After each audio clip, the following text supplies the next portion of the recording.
मुस्तफ़ा आमिर कत्ल केस में आज अहम पेशरफ सामने आई है। आज मरकज़ी मुल्ज़िम अरमगान को अदालत के रूबरू एतराफ़ी बयान के लिए पेश किया गया था, जहां मुल्ज़िम ने एतराफ़ी बयान से इनकार किया और साथ ही तमाम तर वाक़े का ज़िम्मेदार इसराइली एजेंसी मोसाद को ठहराया है। आज की समाअत में क्या हुआ है, उसी हवाले से बात करने के लिए हमारे साथ कोर्ट रिपोर्टर अमीन अनवर मौजूद है, उन्हीं से जानते हैं। अमीन भाई, बताइएगा क्या नया चट्टा खुल गया है? इसराइली एजेंसी मोसाद और एतराफ़ जुर्म से इनकार कर दिया मुल्ज़िम ने। हर रोज़ एक नए दिन के साथ एक नया इंकशाफ इस केस में हो रहा है और आज मुस्तफ़ा आमिर के अगवा और कत्ल केस में मरकज़ी मुल्ज़िम अरमगान को जुडिशल मजिस्ट्रेट जुनूबी आसिम असलम की अदालत में पेश किया गया था तफ्तीशी अफसर की जानिब से, जहां मुल्ज़िम के एतराफ़ी बयान रिकॉर्ड कराने के लिए सेक्शन 164 CRPC की एक एप्लीकेशन तफ्तीशी अफसर की जानिब से जमा कराई गई थी, जिसमें यह कहा गया है कि मुल्ज़िम अरमगान एतराफ़ जुर्म करना चाहता है, लिहाजा उसका स्टेटमेंट रिकॉर्ड किया जाए। जिसके बाद अदालत ने मुल्ज़िम को अपने चैम्बर में बिठाया, जज साहब के चैम्बर में, और जो प्रोसीजर होता है CRPC का वो अडॉप्ट करते हुए मुल्ज़िम के जो हैंड कफ थे वो रिमूव करवाया और उसके बाद उसको 1 घंटे तक टाइम दिया कि वो सोच ले, समझ ले कि क्योंकि ये एतराफ़ी बयान कल को, क्योंकि ये रिटन स्टेटमेंट होगा, क्योंकि मुल्ज़िम जो बोलेगा वो तहरीरी तौर पर जुडिशल मजिस्ट्रेट वो लिखेंगे और इसको मुल्ज़िम के ख़िलाफ़ इस्तेमाल किया जा सकता है। अरमगान ने पहले तो एतराफ़ जुर्म किया और उसने कहा कि उसने ज़ाती दुश्मनी, पर्सनल ग्रज की वजह से मुस्तफ़ा आमिर का मर्डर किया। उसके बाद मुल्ज़िम से एक सवाल किया गया कि ये 164 का बयान है और ये तहरीरी बयान है और कन्फेशनल स्टेटमेंट है, ये इसके ख़िलाफ़ इस्तेमाल हो सकता है। तो उसके बाद मुल्ज़िम ने अचानक से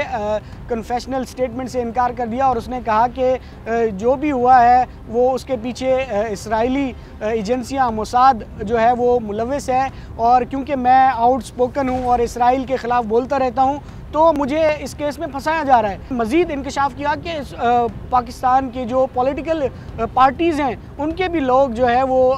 इसराइल के एजेंट हैं। मुल्ज़िम ने एक और भी इंकशाफ किया जो काफ़ी हैरान कर देने वाला था। उसने कहा कि मैंने तो आग लगाई थी गाड़ी के फ्रंट सीट पे, आगे वाले हिस्से पे, और अगर अल्लाह ताला चाहता तो वो मुस्तफ़ा आमिर को बचा देता। और जिसके बाद अदालत ने अपनी जो ऑब्ज़र्वेशन है उसमें ये लिखा है कि क्योंकि मुल्ज़िम की जो कंडीशन थी वो स्टेबल नहीं थी और उसका जो तफ्तीशी अफसर की दरख्वास्त थी कन्फेशनल स्टेटमेंट की वो डिक्लाइन की जाती है, और इसके साथ साथ इन्वेस्टिगेशन ऑफिसर को ये हिदायत की गई है कि 11:40 पर दोबारा मुल्ज़िम को अदालत ने कहा कि हैंडकफ किया जाए और उसको आप साथ लेके जाएँ और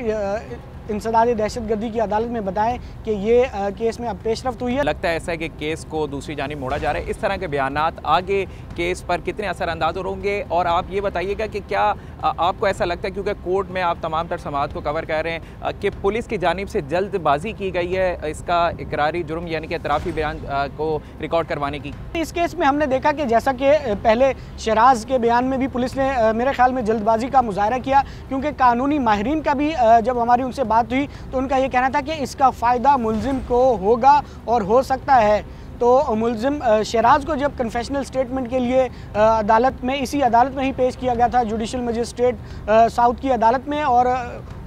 मुल्ज़िम शराज ने तो कह दिया कि मैं तो इसमें मुल्ज़िम ही नहीं हूँ, मैं तो इस केस का स्टार विटनेस हूँ और एनी शाहिद हूँ। तो उसके बाद अदालत ने उस केस में भी यही किया कि बाद कि मुल्ज़िम को अदालती रिमांड पर जेल भेजना है। इसी तरह आज अरमगान के केस में भी हमने देखा कि पुलिस की तरफ से कोई जल्दबाजी, मैं तो यही समझता हूँ कि अब तक जो मेरा एक्सपीरियंस है वो यही कहता है कि पुलिस की तरफ से इस केस में भी जल्दबाजी की गई है और एतराफ़ जुर्म की जो पुलिस की दरख्वास्त थी वो डिक्लाइन हुई है। अच्छा, इसी केस में अगर हम देखते हैं कामरान अज़हर कुरैशी जो कि अभी AVCC के पास जिस्मानी रिमांड पर हैं, अब वो माजी में हमने देखा कि पिछली समातों में वो बड़े एक्टिव नज़र आते थे, मुतनाज़ा प्रोफाइल नज़र आती थी, और अभी गुज़िश्ता 2 रोज़ से उनके कुछ वीडियो बयान आते हैं जिसमें वो शर्मिंदगी का इज़हार कर रहे हैं और बिल्कुल रवैया चेंज नज़र आया है। तो आप क्या समझते हैं आज जो अरमगान का बयान है, क्या ये अपने केस को अब खुद उसका रुख मोड़ने की ये कोशिश कर रहा है बयानात से, क्योंकि कामरान अज़हर कुरैशी तो पुलिस की तहवील में है, और इन बयानात की क्या कोई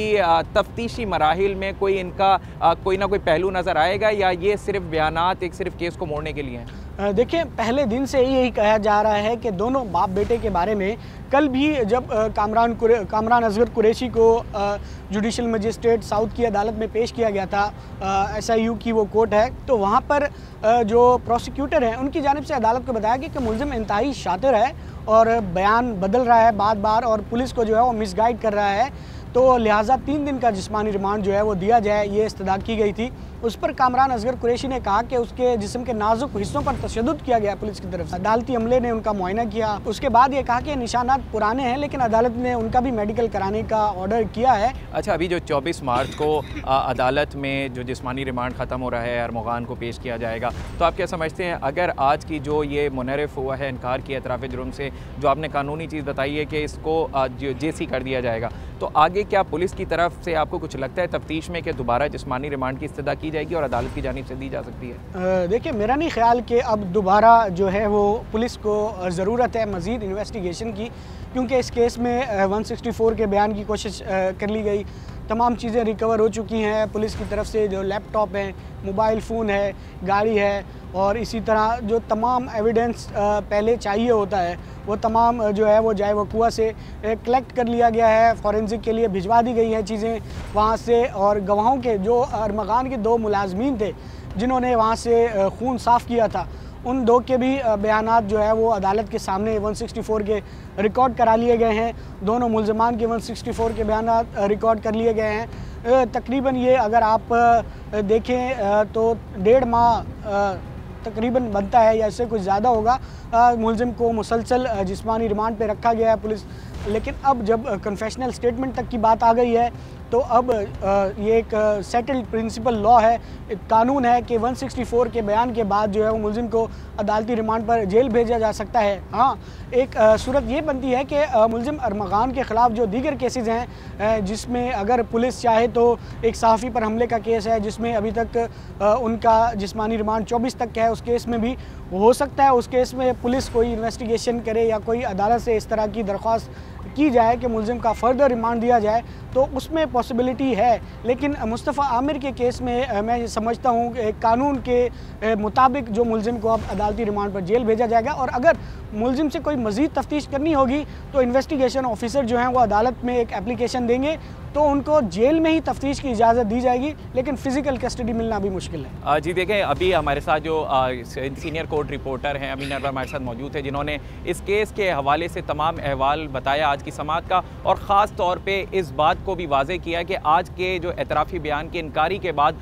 मुल्ज़िम अरमगान को जेल कस्टडी कानूनी तौर पर भेजा जा सकता है कि कोर्ट के तमाम तर कानूनी पहलुओं को देखते हुए ये नज़र आया है कि पुलिस ने बयान दिलवाने में जो है काफ़ी जल्दबाजी की है, और आगे जो मज़ीद समाअत हैं उस पर यही इस बारे में वाज़ेह होगा कि आगे इस केस की जो पैरवी है वो किस तरफ जाती है।